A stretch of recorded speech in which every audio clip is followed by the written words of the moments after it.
Hello po sa inyong lahat mga ka-crypto. Ako po si Pinoy Crypto Trader at sa video na ito ay atin pong pag-uusapan ang tungkol dito kay Ripple CEO kung saan ay kanyang ini-reveal ang XRP Victory Tattoo before Ripple Party. Ayan po siya, si Brad Garlinghouse. Sabi dito, Ripple CEO inscribe XRP Victory ruling date. Ayan, on his arm. Ayun, yan, yung petsa po. Pero yan, bago po tayo magpatuloy, ay nais ko po munang bigyang linaw ang aking disclaimer kung saan ang nilalaman po ng video na ito ay hindi po ito isang financial advice. For education and information purposes lamang po ang layunin nito. Maliban po dito ay nais ko na rin pong magbigay babala na wala pong kahit anumang group chat ang Pinoy Crypto Trader. Yan, sabi po rito ay Ripple CEO Brad Garlinghouse gets XRP Victory Tattoo. Tease no big announcement at the New York celebratory party. Ayan po yung kanyang tattoo. Ayan, pinakita po niya. At mukhang maganda naman, parang astig naman yung kanyang tattoo.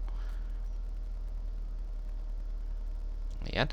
As the Ripple and XRP communities converge to celebrate the XRP victory ruling in New York City on Friday night, the Chief Executive Officer of Ripple, Brad Garlinghouse, took to the X platform to clear the air. Ripple CEO inscribe XRP to mark victory. Ayan, parang marka ito ng kanilang pagkapanalo. Ayan, yung kanyang tattoo kay XRP. Meanwhile, Garlinghouse unveiled another surprise package for the XRP community. He shared one of his latest efforts aimed at equally marking the significance of XRP victory. Ayan. Isa na naman daw po itong nakakasurpresa na ginawa ni Ginoong Garlinghouse. In particular, Garlinghouse tattooed his right hand with a logo of XRP. Yan na nga yung nakita natin na larawan kanina. Interestingly, it was not a mere inscription of XRP to his arm.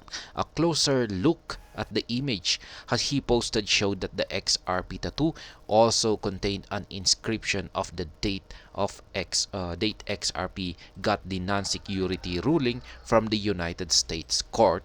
It read, ayan, yan po yung petsa nakalagay dito. Yan, medyo maliit nga lang sa kanyang tattoo. Yan, makikita natin dito, ayan po. Yan, medyo hindi maliit kasi hindi gaanong kita. Yan, pero ito po yata. Yan yung date.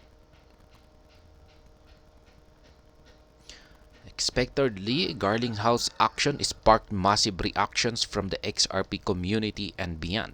Ripple's Chief Technology Officer, David Schwartz, expressed delight at the sight. Schwartz stated that he would have gotten a similar tattoo for himself, save for certain circumstances. Yan, parang ganyan rin po yung sabi ni David Schwartz. Siya po ang Ripple's Chief Technology Officer. Yan, nagkaroon po siya ng reaction dito nang makita niya yung tattoo ni Garlinghouse, ni Brad Garlinghouse, at parang nagustuhan niya ito at parang sinasabi niya rito na gusto niya rin na magkaroon siya ng kaparehong tattoo. Yan, meron din nagsabi rito, an ex-user known for his pro-Bitcoin stance remarked sarcastically. Sabi niya rito, I like this one. XRP is the best coin at this time. Ayan. Meanwhile, some XRP community members believed the tattoo conveys hidden message beyond the obvious. An X account with username UtilityFTW argued that the inscription is proof against the growing notion that Ripple was abandoning XRP for another digital assets in their payment products. Ayan. May mga hindi maiwasan ng XRP community na maglabas ng kanilang mga haka-haka. Meron pong isang naglabas dito ng parang hindi yata maganda yung ipinapakita ng yan kung ano yung kung ano yung inscription or yung tattoo ni Brad Garlinghouse, na parang nakikita niya raw dito na maaring isa itong senyalis na kanilang iiwanan ang XRP at sila ay gagawa ng panibagong digital token.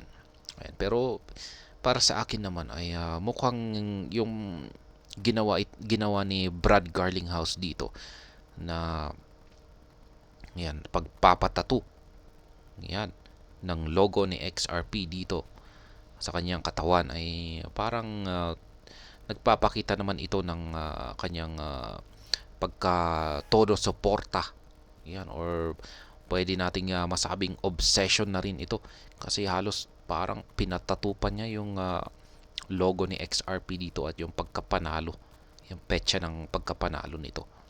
Kaya yan naman po yung aking sariling opinion dito. At ayan, hanggang dito na lamang po tayo sa video na ito. Sana po ay inyong nagustuhan ang aking paliwanag dito. Kung inyo po itong nagustuhan ay pakiclick lamang po ang like button nito. Para naman po sa mga bago lamang dito, kayo po ay aking inaanyayahan para mag-subscribe. Pakiclick na rin po ang bell icon nito dahil ito po ang siyang magsisilbing notification nito sa mga bago kong videos na akin pong ina-upload sa aking YouTube channel na ito. Marami pong salamat sa panonood, ingat po tayo lagi at God bless po sa ating lahat.